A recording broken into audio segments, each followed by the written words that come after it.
Você já parou pra pensar que existe uma pergunta gigantesca em Jurassic World que quase ninguém responde de verdade? Depois do desastre do Jurassic Park, com pessoas mortas, dinossauros fora do controle e um projeto que virou um dos maiores fracassos da história, como alguém conseguiu olhar pra tudo isso e conseguir uma autorização para construir um outro parque exatamente na mesma ilha? Por que não? Não era uma questão só de dinheiro. Tinha governo envolvido, investidores, uma empresa com a reputação completamente destruída e uma população que agora sabia que dinossauros realmente existiam. Na teoria, esse projeto nunca deveria ter saído do papel, mas ele saiu. E quando a gente começa a ligar todos os acontecimentos do universo de Jurassic Park, percebe que existe uma explicação muito mais interessante do que simplesmente, eles tentaram de novo. Na verdade, o que temos aqui é uma sequência de decisões, interesses e acontecimentos que fez com que o Jurassic World parecesse por alguns anos um projeto completamente seguro. E hoje a gente vai entender nesse vídeo exatamente como isso aconteceu. Eu sou Eric Brelas, sejam muito bem-vindos a mais um vídeo e vamos nessa! Pra gente conseguir entender como o Jurassic World conseguiu uma aprovação que parecia impossível, a gente precisa voltar lá no começo de tudo, na época em que a Engine ainda estava dando os primeiros passos para trazer os dinossauros de volta à vida. Naquele momento, ninguém sabia exatamente aonde estavam os limites da engenharia genética. Tudo era novidade, pesquisas, testes e experimentos. Só que quanto mais descobertas eles faziam, mais eles iam, vamos dizer assim, passando dos limites. Não demorou muito para a empresa começar a criar animais cada vez mais inteligentes, mais agressivos e muito mais difíceis de controlar. Só que o problema real mesmo é que eles estavam meio que brincando com uma tecnologia totalmente revolucionária sem saber as consequências que aquilo podia trazer. Quando o Jurassic Park finalmente ficou pronto, John Hammond acreditava de verdade que tinha construído o Parque dos Sonhos. Só que a realidade acabou mostrando para ele o contrário logo antes da inauguração oficial. O ataque que matou um funcionário durante a transferência de um Velociraptor já era um alerta claro que aquelas criaturas estavam longe de ser previsíveis. Só que mesmo assim o Hammond seguiu em frente. E isso, querendo ou não, acaba mudando muito a forma como a gente enxerga esse personagem. Muitas vezes ele é lembrado como um visionário bem intencionado, mas a verdade é que ele conhecia sim os riscos. Ele sabia que estava colocando pessoas ao lado de animais extremamente inteligentes e perigosos, só que ainda assim ele resolveu apostar que tudo daria certo. Só que teve uma pessoa que percebeu que tudo aquilo que estava acontecendo era um grande problema logo no instante que pisou na Ilha Nublar. E sim, eu tô falando dele.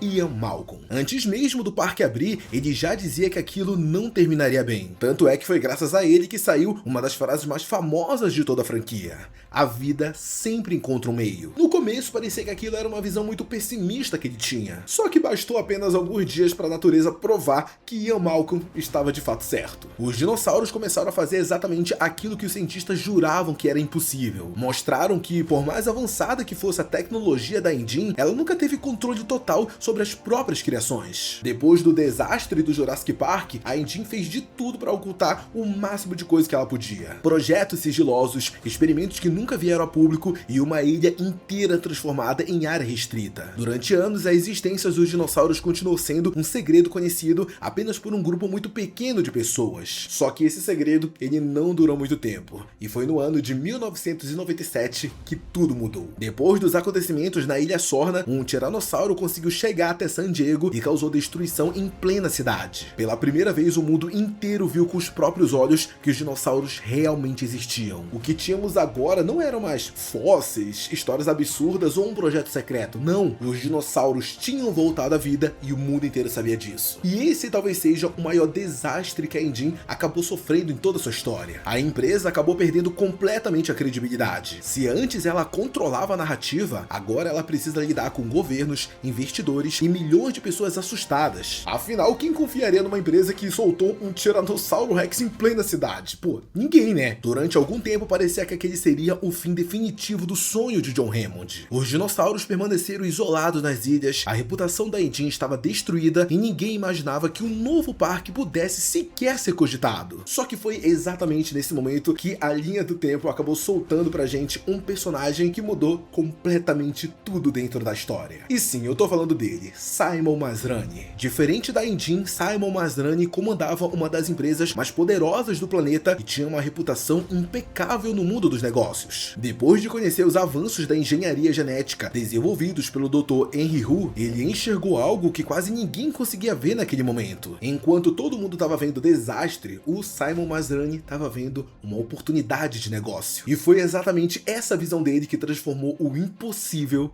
em realidade. Em 1998, a compra finalmente foi concluída. Simon Masrani assumiu o controle da Engine e junto com ela herdou também um dos maiores desafios da história: convencer o mundo de que o Parque dos Dinossauros podia funcionar. Só que presta atenção, gente, porque existia sim uma diferença gigantesca entre Simon Masrani e John Hammond. E essa diferença é que enquanto John Hammond era um sonhador tentando transformar uma ideia impossível em realidade, o Masrani era um dos empresários mais influentes do planeta, dono da Masrani Global e da Masrani Energy. Ele comandava um verdadeiro império e tinha uma reputação construída ao longo dos anos de sucesso no mercado internacional. E isso é uma coisa que faz com que tudo se torne diferente. Porque quando alguém desse tamanho aparece dizendo que aprendeu com os erros do passado e promete investir bilhões em segurança e apresentar um projeto muito mais moderno do que o antigo Jurassic Park, governo e investidores começam a olhar para esse projeto de uma outra forma. E muito provavelmente foi exatamente isso que aconteceu. A combinação entre o poder financeiro de Masrani, a promessa de um parque muito mais seguro e o enorme potencial turístico da Ilha Nublar fez com que o Jurassic World finalmente recebesse sinal verde. E por incrível que pareça, gente,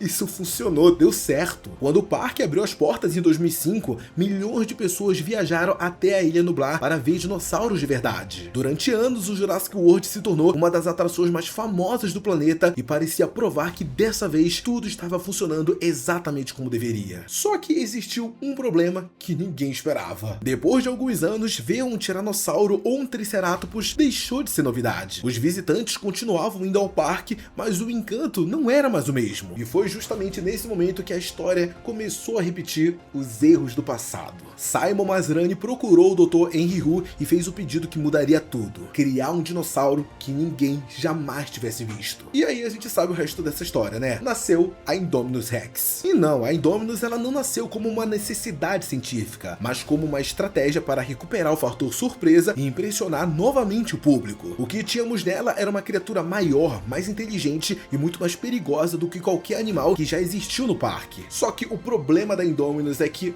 mais uma vez, a ambição ela falou mais alto que a prudência. E no ano de 2015, toda essa ilusão chegou ao fim. A Indominus escapou, o parque entrou em colapso e Simon Masrani acabou morrendo justamente por causa da criatura que ele mesmo autorizou criar. O Jurassic World, que durante anos parecia a prova de que era possível conviver com os dinossauros, terminou exatamente da mesma forma que o Jurassic Park, mostrando pra gente que a natureza, ela continua imprevisível. E ó, talvez essa seja a maior ironia dessa história. O Jurassic World não foi aprovado porque as pessoas esqueceram o que aconteceu em 1993. Ele foi aprovado porque tudo fazia parecer que dessa vez os erros tinham sido corrigidos. A Engine já não era mais a mesma empresa de antes. O Simon Masrani tinha uma reputação impecável, dinheiro praticamente infinito e conseguiu vender a ideia de um parque muito mais moderno, tecnológico e seguro. O governo enxergava benefícios econômicos gigantescos, investidores acreditando no projeto e durante quase 10 anos tudo indicava que eles realmente tinham conseguido. Só que, como eu falei, a ambição falou mais alto dessa vez. Quando os dinossauros deixaram de impressionar, a solução encontrada não foi melhorar o parque, foi criar algo que nunca deveria existir. E foi exatamente essa decisão que fez com que fosse repetido o mesmo erro que John Hammond fez anos atrás. No fim das contas, o Jurassic World foi aprovado porque as pessoas acreditavam que a tecnologia finalmente tinha vencido a natureza. Só que, como o Ian Malcolm já tinha avisado desde o primeiro filme, a vida sempre encontra um meio. E é por isso que agora eu quero saber a opinião de vocês sobre isso. E aí, você acha que o Jurassic World tinha tudo para dar certo e foi só por causa da Indominus que tudo deu errado? Ou de fato o parque já estava condenado desde a sua origem? Deixa todas as suas opiniões e suas teorias sobre isso aqui no campo dos comentários que eu quero muito saber. Muito obrigado a você que assistiu esse vídeo até aqui. Não sai dele antes de deixar seu like e se inscrever no canal. Um beijo, abraço e até o próximo vídeo. Tchau!